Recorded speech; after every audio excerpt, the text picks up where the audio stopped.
Wait. Let me take the one question from the most interesting guy that I know in the press. That's you.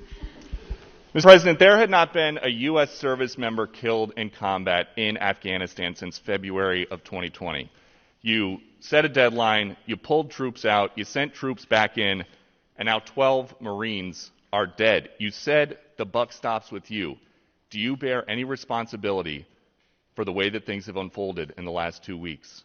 I bear responsibility for fundamentally all that's happened of late. But here's the deal.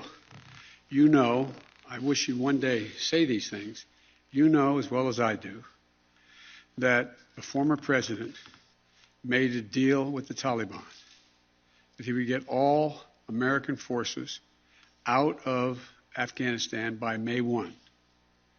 In return, the commitment was made, and that was a year before. In return, he was given a commitment that the Taliban would continue to attack others, but would not attack any American forces. Remember that? I'm being serious. No, I'm asking you a question. Because before... No, wait a minute. I'm asking you a question. Is that accurate, the best of your knowledge? What?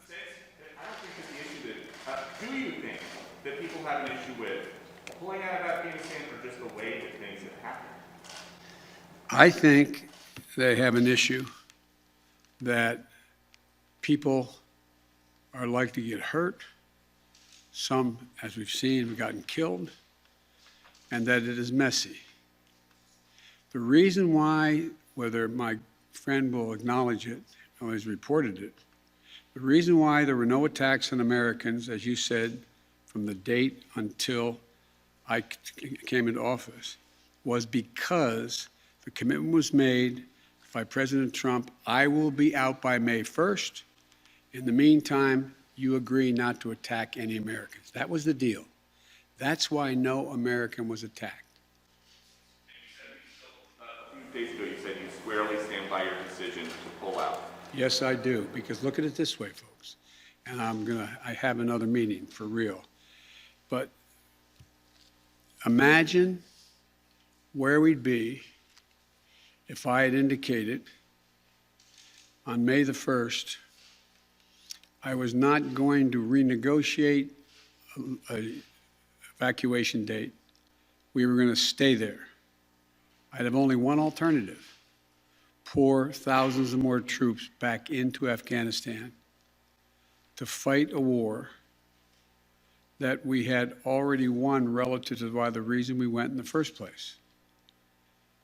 I have never been of the view that we should be sacrificing American lives to try to establish a democratic government in Afghanistan, a country that has never once in its entire history been a united country and is made up, I don't mean this in a derogatory, made up of different tribes who have never, ever gotten along with one another. And so, as I said before, and this is the last comment I'll make, we'll have more chance to talk about this, unfortunately, beyond, because we're not out yet. If Osama bin Laden, as well as al-Qaeda, had chosen to launch an attack when they left Saudi Arabia out of Yemen, would we have ever gone to Afghanistan?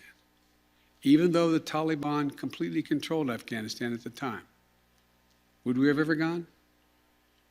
I know it's not fair to ask you questions, it's rhetorical, but raise your hand if you think we should have gone and given up thousands of lives and tens of thousands of wounded. Our interest in going was to prevent al-Qaeda from reemerging, first to get bin Laden, wipe out al-Qaeda in Afghanistan, prevent that from happening again.